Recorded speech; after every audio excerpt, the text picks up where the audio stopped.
What's the crack, everybody? Warren here from the Discus Lariat Collective.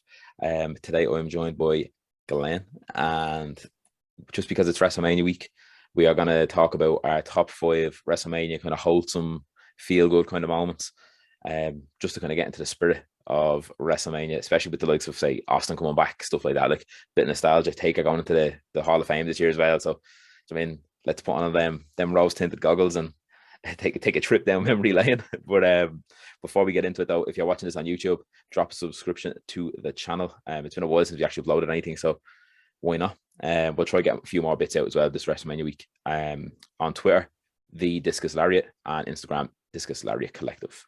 So I'll pass it over to you, Glenn, and we'll start off with number 5 on our most wholesome feel good moments. So launching us out of it there with number 5 would have to be Eddie Guerrero and Chris Benoit with their shared celebration of their title victory at WrestleMania. I think, if we take a look at the wrestlers as they were, and like the world ended the very next day and we didn't get the circumstances we got later on in life and what have you, I think that would be cemented as one of the best kind of moments. Definitely one that doesn't get talked about because of what happened, but obviously rest in peace all, and definitely a worthy contender for a very, very feel good moment at that time in that era, given how much those lads gave to the industry. 100%. Like we were only chatting about before we came on, like Benoit was an 18-year odyssey, as they kept saying, leading up to it. And then Eddie as well, like just recently winning the WWE title at No Way Out the month before, and two mates that have come up through the business together on opposite ends, kind of almost parallel to each other constantly.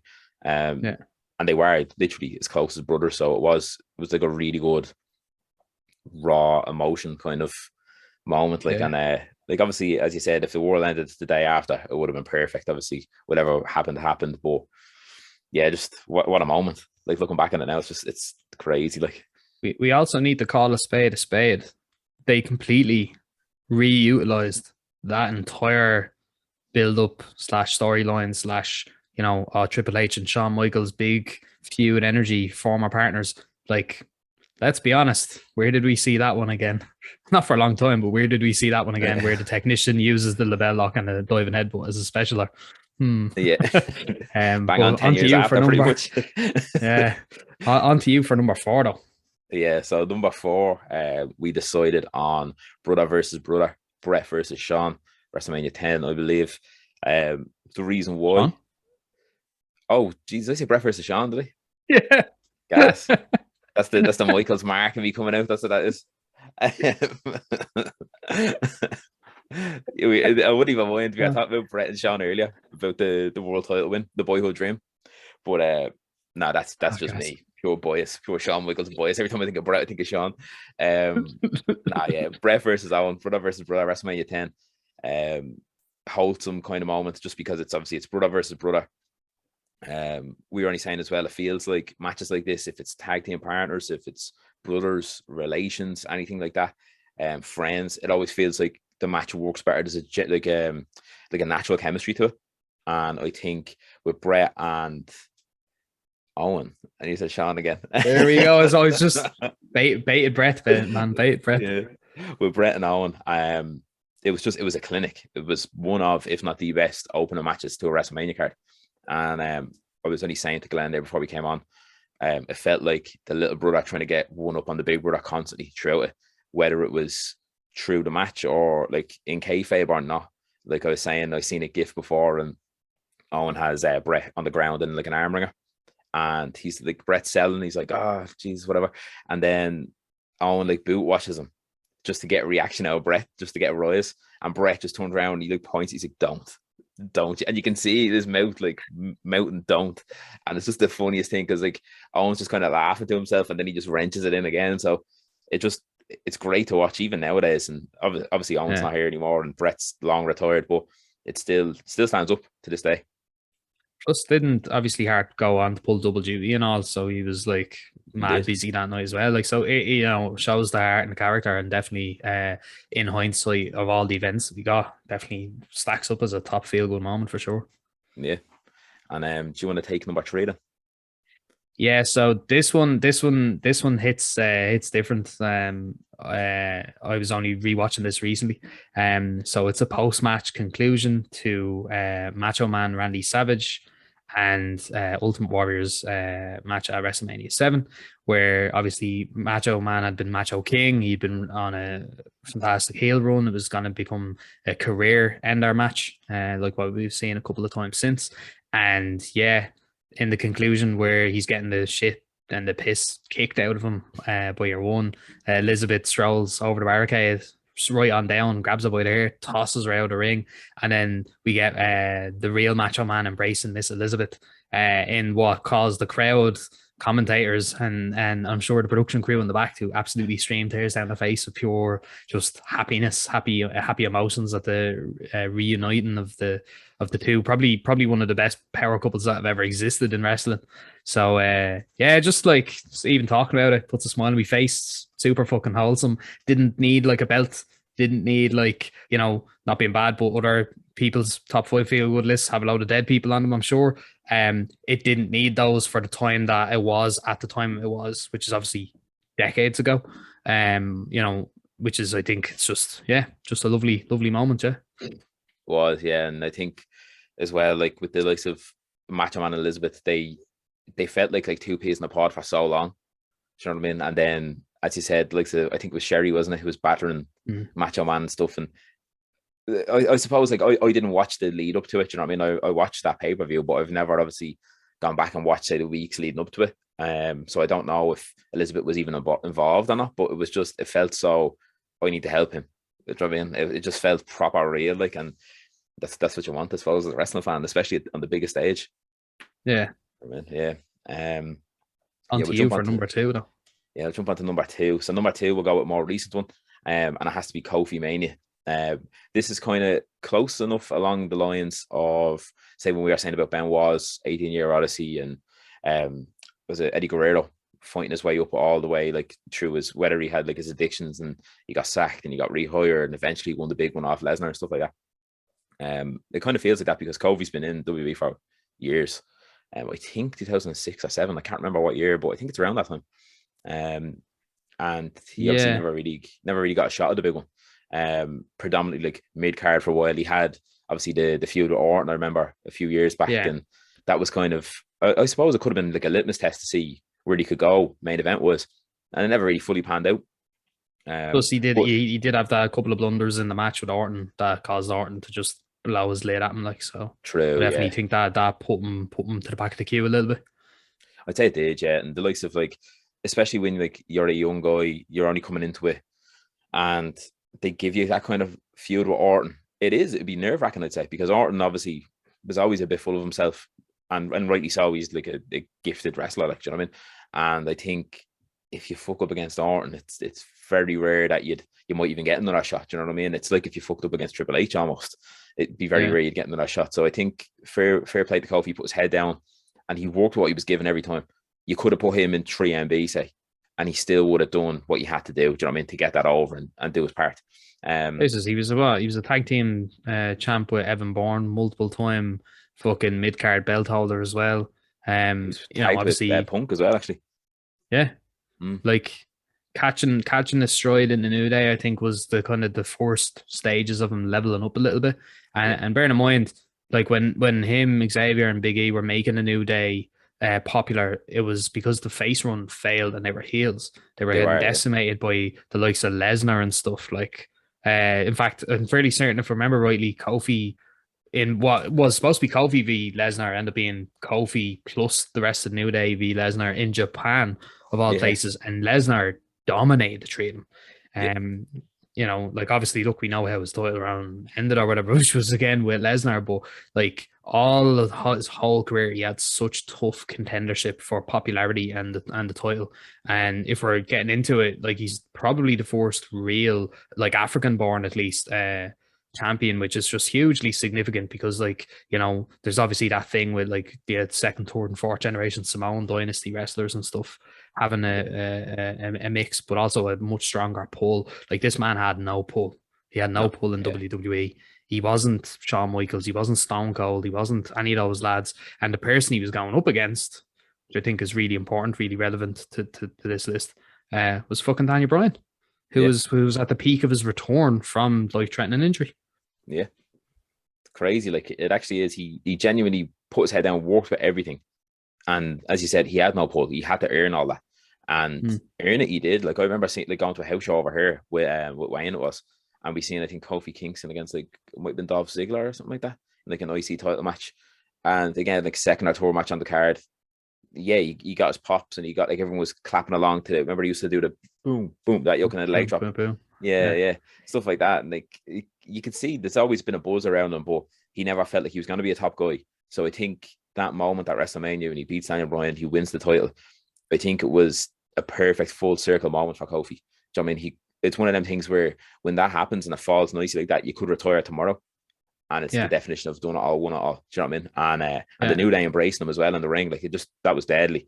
And then another thing as well, like that video of MVP and Shad and stuff, watching it in like a bar, wherever it was at WrestleMania weekend. They weren't even in the company at the time, and they were standing there watching that, and they were like MVP tearing up and stuff because he's like finally, like, do you know what I mean? He's done it, and obviously the representation that comes with it is incredible as well. So it finally, it felt like it was too long coming, and it felt like maybe it wasn't going to happen. Do you know what I mean? But it did, and it was a great moment.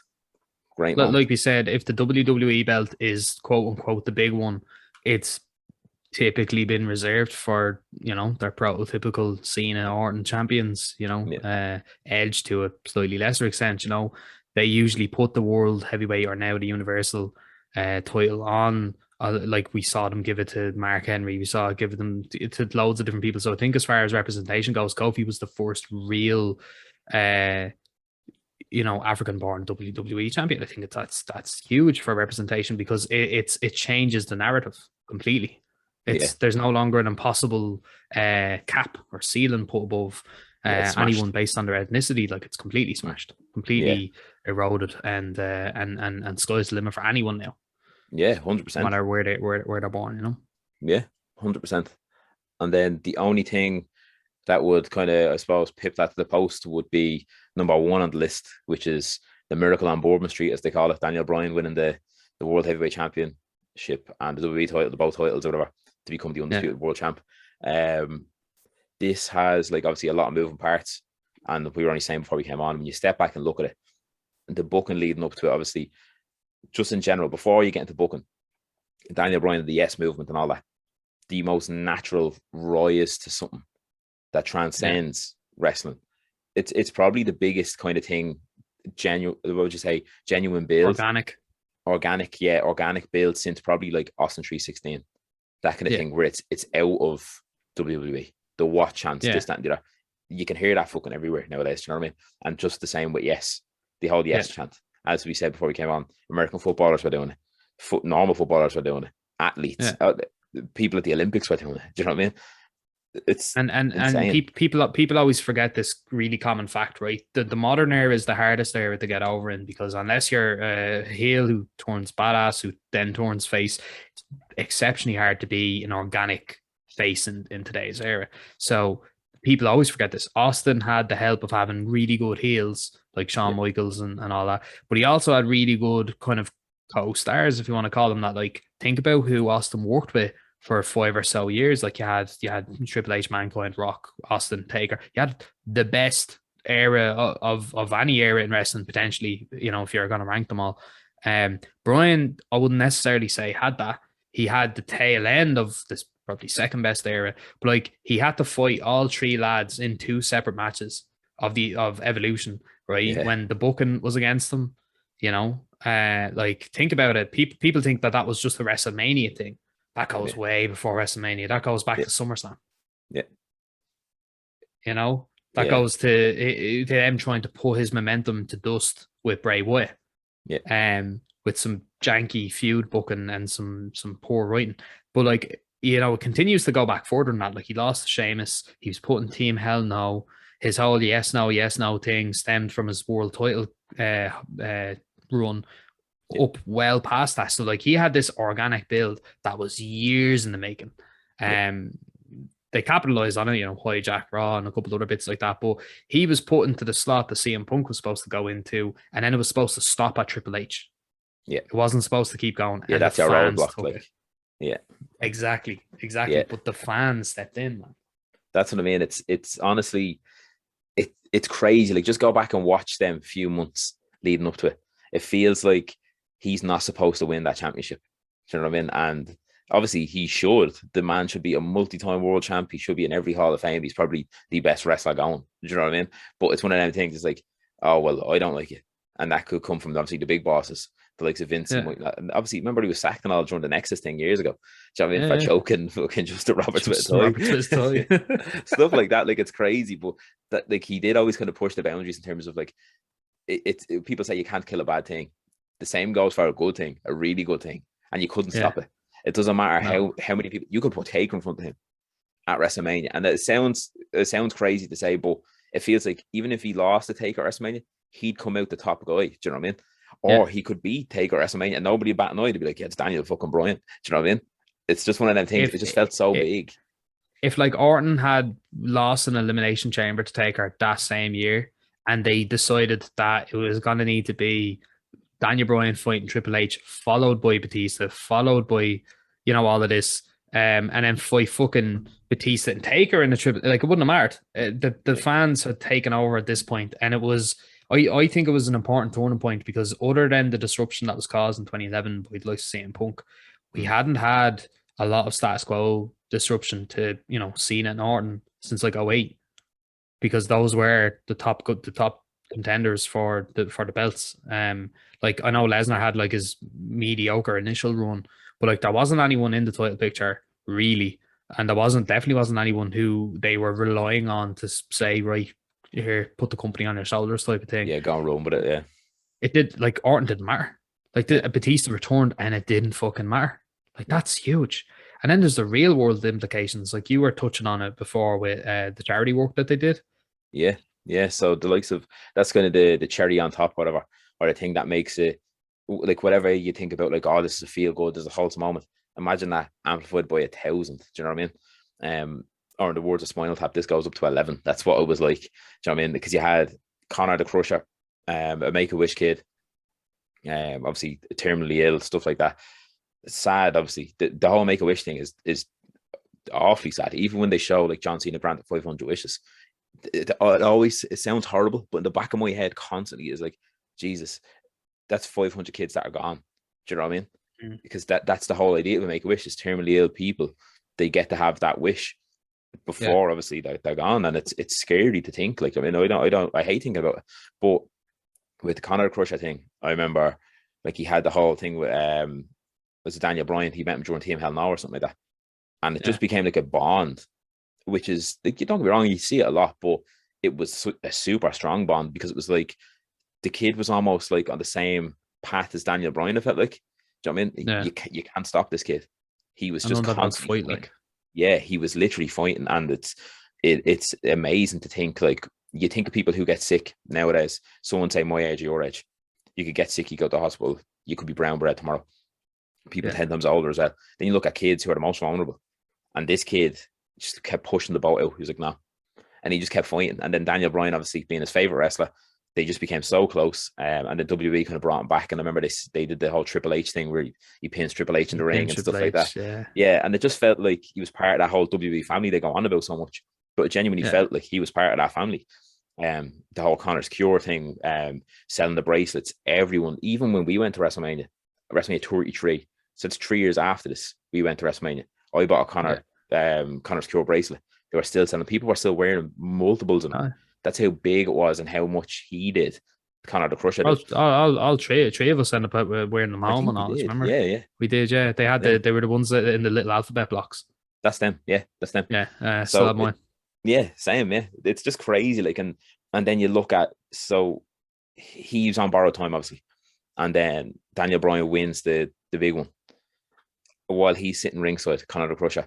And then the first thing Bryan does is get out of the ring and gives him a hug. And you can see the emotion, obviously, on Bryan's face. He's just won the big one. Two, it's for this kid, it felt like. And then the kid, his dad as well. Like, it was just a reciprocated love amongst all parties. And it was just amazing to watch. And it's still like watching the tribute video to Conor, or even watching that moment back. It's real, do you know what I mean? And like, you can feel it like pulling on your heartstrings a bit. And that's that's a definition of the most feel good moment, I think. Yeah, no, it's there's not a step taken out of place with that from pillar to post. It's just the best. And we probably will never be able to get anything close to being like that ever again. Oh. Unless Daniel Bryan decides to, murder everyone. Come back and win the AEW title, jump ship with the belt in tow, with Connor on his shoulders, like. No, it's just mad. Like it was such a real build as Daniel Bryan, as the whole Yes movement, as we said, long before he was even the main eventer, back when he was in Team Hell No and stuff. And then obviously start building, rolling. It's pure momentum, and it's pure, what would you say, like unstoppable energy, unstoppable force. You can't, sometimes wrestling is the most predictable thing. It can be the most boring shit you watch. And it can, as much as we love it, it's very hard to sit through an episode of Raw. It's very hard to sit through certain storylines in general. And sometimes, as much as we all love long-term booking, you could sit through a 6-month-long storyline and you're like, oh, please end. Please just stop fighting each other now, and it's boring. But that whole build from Daniel Bryan being, say, mediocre NXT guy, even though obviously he was always a killer in the ring back in ROH and all this, but being a mediocre NXT guy, a middling kind of mid-carder, tag team champ, now he's starting to pick up a bit more momentum because the fans always loved him because he was so personable as well. Do you know what I mean? And it's just, you can't get any better than it. Absolutely, no. And that's why he takes the number one spot for sure. Yeah, 100%.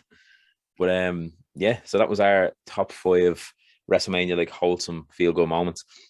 If, as I said, if you're watching this at YouTube, drop a comment to let us know what your top 5 are, or what's your number 1, or whatever you want. But yeah, we'll try to get some more content out this week. We might do maybe another 1 or 2 top 5s. We should definitely do some WrestleMania predictions as well over the next few days, stuff like that. Get Daryl on for that as well. Yeah, 100%. And we also, me and Daryl were chatting about doing a Remembering Razor Ramon kind of tribute episode one of the days. Whether we get it out before WrestleMania, happy days. If not, it makes no odds. If anything, take some time, watch some matches, watch some moments, and we can have a chat about that. We go crack. But we also still have best year for particular championships that we need to go through as well. So we'll run through all them anyway. But keep it here. Subscribe to the channel if you aren't already, or follow us on Spotify, stuff like that, wherever you listen to your podcasts. And let us know what your top 5 or number 1 WrestleMania feel good moment is. And until next time, we'll see you later. Keep it tight.